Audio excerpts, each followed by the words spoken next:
Hello नमस्कार दोस्तों, मैं आप सभी का स्वागत करता हूं अपने YouTube channel study world for exams में। आज हम इस वीडियो में डिस्कस करने वाले हैं भारतीय इतिहास से संबंधित कुछ महत्वपूर्ण क्वेश्चन आंसर्स। और यह जो भारतीय इतिहास की हमने सीरीज चला रखी है, इसका यह 13वां वीडियो होगा। इससे पहले 12 वीडियोज़ जो है हमने अपलोड कर दिए हैं और एक प्लेलिस्ट भी बना दी है इंडियन हिस्ट्री के नाम से, भारतीय इतिहास के नाम से।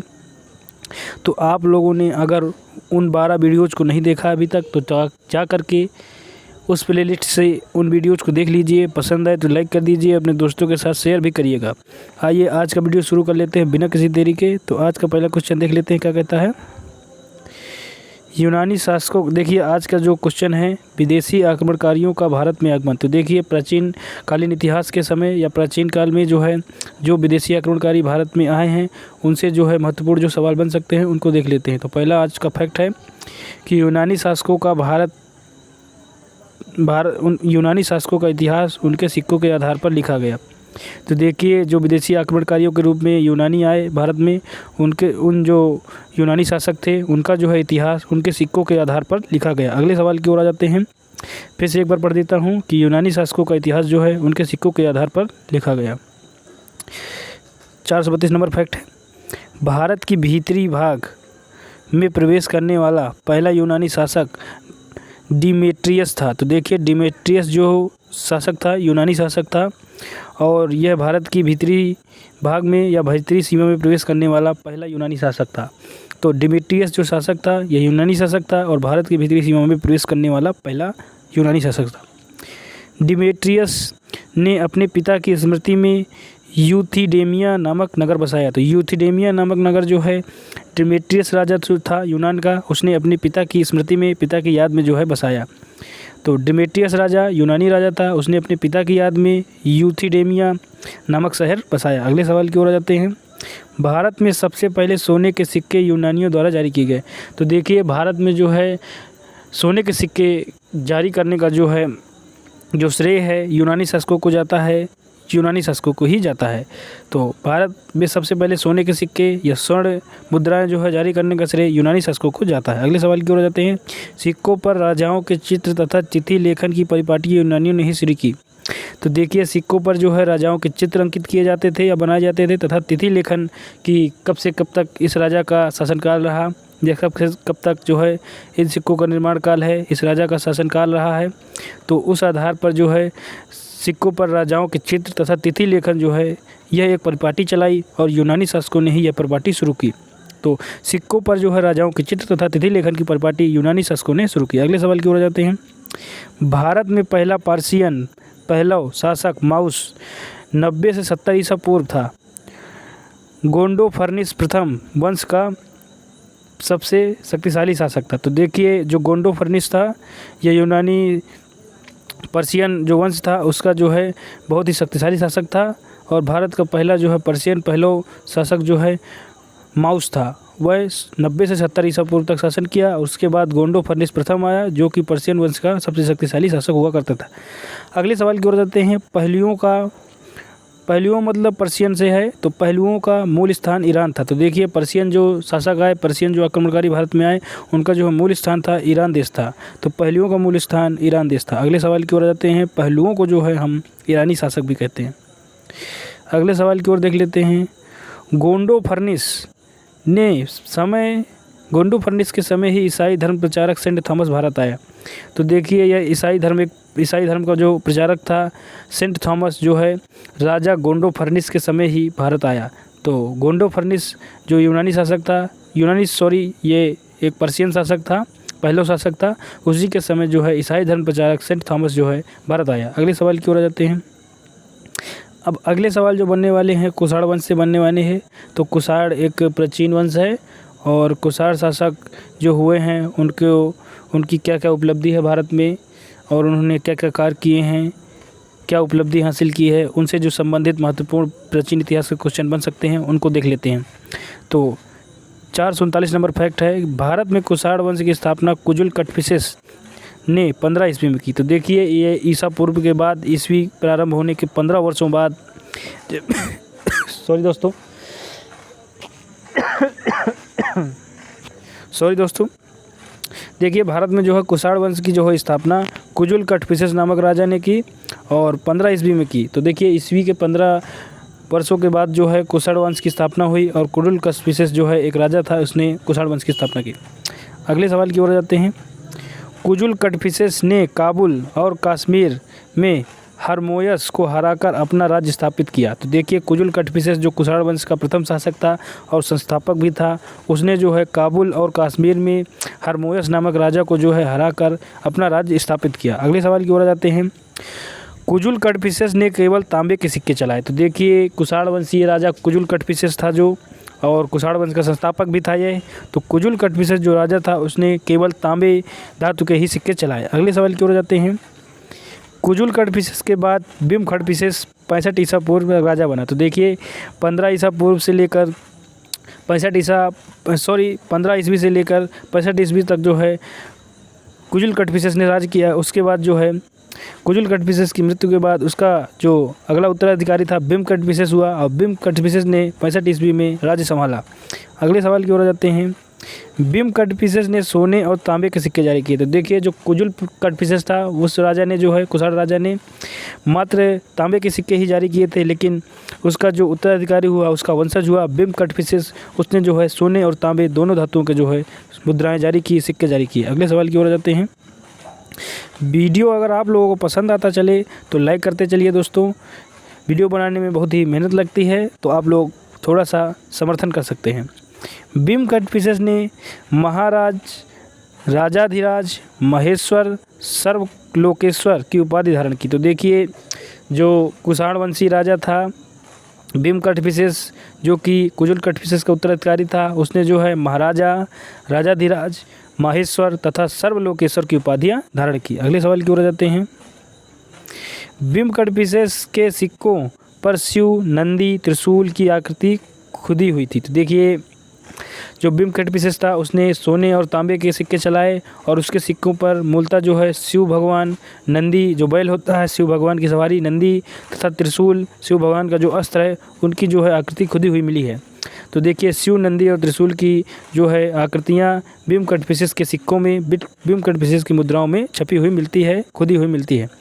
बिम कटफिसेस शैव धर्म को मानता था। देखिए इसकी मुद्राओं से भी पता चलता है कि यह शैव धर्म का ही अनुयायी रहा होगा और बिम कटफिसेस जो है शैव धर्म का ही अनुयायी था और उसके सिक्कों में जो है शिव, नंदी और त्रिशूल की जो है आकृतियाँ खुदी हुई मिलती हैं। अगले सवाल की ओर जाते हैं। कुषाण वंश का सबसे प्रतापी शासक कनिष्क था। तो देखिए कनिष्क जो हुआ है वह एक कुषाण वंशी शासक था और कुषाण वंश का जो है सबसे प्रतापी शासक जो है कनिष्क ही है। तो कनिष्क कुषाण वंश का शासक था और कुषाण वंश का सबसे प्रतापी शासक भी कनिष्क था। कनिष्क 78 ईस्वी में राजा बना तथा कनिष्क ने 78 ईस्वी में शक संवत की शुरुआत की। तो देखिए जो शक संवत है आज भी चालू है और शक संवत जो है शुरू करने का जो श्रेय है, शक संवत को शुरू करने का जो श्रेय है कुषाण शासक कनिष्क को जाता है, जिसने अपने राज्य आरोहण के समय या गद्दी पे बैठने के समय ही 78 ईस्वी में शक संवत की शुरुआत कर दी। तो कुषाण शासक कनिष्क जो है 78 ईस्वी में राजा बना और इसी के खुशी में उसने शक संवत की शुरुआत करी। अगले सवाल की ओर जाते हैं। शक संवत आजकल भारत का राष्ट्रीय पंचांग है। तो देखिए भारत का राष्ट्रीय पंचांग जो है किससे लिया गया है, तो शक संवत से ही लिया गया है। तो आप लोगों के लिए यह सवाल और भी महत्वपूर्ण हो जाता है।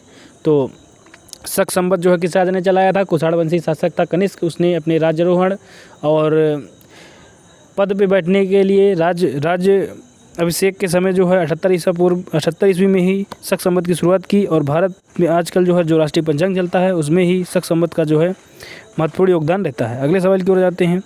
कनिष्क की राजधानी पुरुषपुर पेशावर थी। तो देखिए कनिष्क जो राजा था, कुषाण वंशी राजा था, उसकी जो राजधानी है पुरुषपुर या पेशावर, जिसका नाम पुरुषपुर या उसको पेशावर कह लें, वही थी। तो पुरुषपुर या पेशावर जो है कनिष्क राजा की राजधानी हुआ करती थी। अगले सवाल की ओर जाते हैं। कनिष्क की द्वितीय राजधानी मथुरा थी। तो देखिए पुरुषपुर पेशावर के अलावा राजा कनिष्क की जो है दूसरी राजधानी भी हुआ करती थी और उस राजधानी का नाम मथुरा था। अगले सवाल की ओर जाते हैं। मथुरा वर्तमान समय में देखा जाए तो उत्तर प्रदेश के क्षेत्र में आता है। कनिष्क ने कश्मीर विजय के बाद वहाँ कनिष्कपुर नामक नगर बसाया। तो देखिए कनिष्क जो है कश्मीर में आक्रमण किया कनिष्क ने और कश्मीर में जो है विजय प्राप्त की और उसके बाद उसने कनिष्कपुर नामक नगर बसाया। तो कश्मीर विजय के शुभ अवसर पर कनिष्क ने जो है कनिष्कपुर नामक नगर कश्मीर में बसाया। अगले सवाल की ओर आ जाते हैं। कनिष्क की सबसे महत्वपूर्ण विजय चीन के यारकंद खेतान कासगर की विजय थी। तो देखिए कनिष्क जो जीवन काल में जितने भी युद्ध किए कनिष्क ने जो है उनमें जो है सबसे महत्वपूर्ण विजय उसकी जो थी चीन के जो है यारकंद खेतान कासगर की विजय जो है कनिष्क के जीवन की सबसे महत्वपूर्ण विजय थी। अगले सवाल की ओर जाते हैं। कनिष्क बौद्ध धर्म की महायान शाखा का अनुयायी था। तो देखिए मोटे तौर पे कहा जाए कि कनिष्क जो है किस धर्म का अनुयायी था तो आप बौद्ध धर्म कहेंगे, और बौद्ध धर्म भी पूछा जाए तो महायान जो शाखा थी उसका जो है अनुयायी हुआ करता था राजा कनिष्क। अगले सवाल की ओर आते हैं।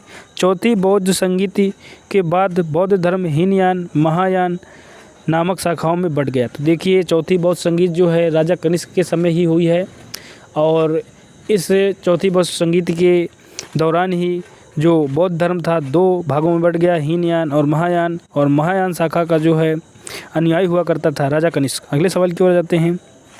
चौथी बौद्ध संगीत में विभाषा शास्त्र पुस्तक लिखी गई। तो देखिए विभाषा शास्त्र पुस्तक जो है बौद्ध धर्म से संबंधित पुस्तक है, ये आप लोग महत्वपूर्ण रूप से याद रखिएगा, स्पेशल रूप से याद रखिएगा।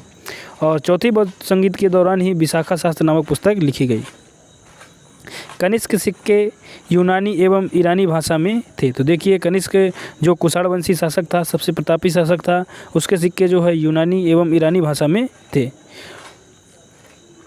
या कनिष्क के सिक्कों में जो है यूनानी और ईरानी भाषा लिखी मिलती है। अगले सवाल की ओर जाते हैं। अश्वघोष कनिष्क के राजकवि थे। तो देखिए अश्वघोष जो विद्वान हुआ करते थे, कवि हुआ करते थे, वह कनिष्क राजा के राजकवि हुआ करते थे। अगले सवाल की ओर जाते हैं। अश्वघोष ने बुद्ध चरित एवं सूत्रालंकार की रचना की। तो देखिए अश्वघोष जो महत्वपूर्ण कवि राजकवि हुआ करते थे, कुषाण वंशी शासक कनिष्क के, उन्होंने जो है 2 रचनाएं लिखी जिनका नाम बुद्ध चरित है। बुद्ध चरित तो बहुत ही फेमस है, बार बार प्रतियोगी परीक्षाओं में यह सवाल बनता ही है, लेकिन इसके अलावा सूत्रालंकार पुस्तक भी पूछी जाए किसने लिखी है तो अश्वघोष नामक विद्वान ने लिखी है। अगले सवाल की ओर आ जाते हैं।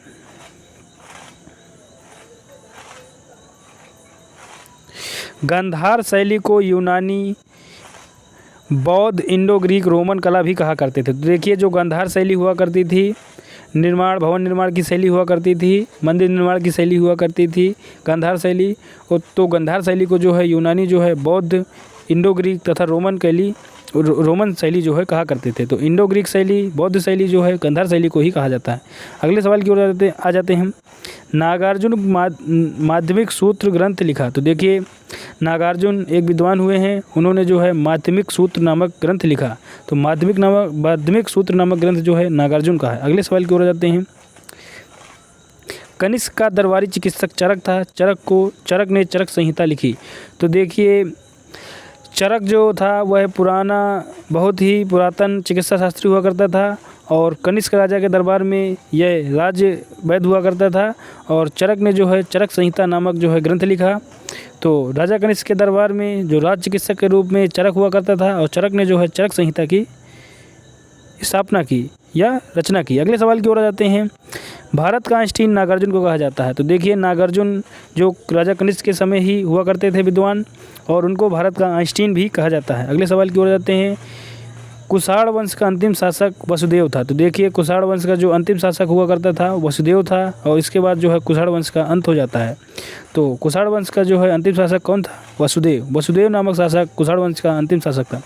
सर्वाधिक शुद्ध सोने के सिक्के कुषाणों ने चलाए। तो देखिए यह सवाल महत्वपूर्ण रूप से आप लोग याद रख सकते हैं। यह सवाल बार बार परीक्षाओं में बन जाता है कि सर्वाधिक शुद्ध सोने के सिक्के जो है किन शासकों ने चलाए। तो कुषाण वंशी शासक जो हुए हैं उन्होंने सर्वाधिक शुद्ध सोने के सिक्के भारत में चलाए। अगले सवाल की ओर जाते हैं। मथुरा से कनिष्क की एक सिर रहित मूर्ति मिली है जिस पर महाराज राजाधिराज देवपुत्रो, सॉरी दोस्तों थोड़ा सा देख लेते हैं, इसको लंबा क्वेश्चन है।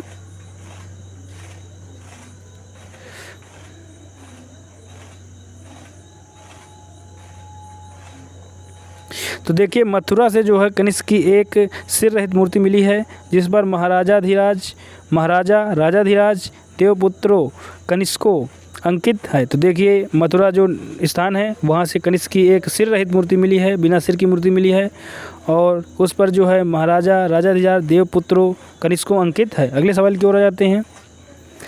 सर्वाधिक बुद्ध की मूर्तियों का निर्माण गांधार कला के अंतर्गत हुआ है। तो देखिए गांधार कला को जो है यूनानी लोग इंडो ग्रीक शैली भी कहा करते थे और उसे बौद्ध शैली भी कहा करते थे। तो सर्वाधिक बुद्ध जो लाइट ऑफ एशिया के नाम से प्रसिद्ध हैं, बौद्ध धर्म के संस्थापक हैं।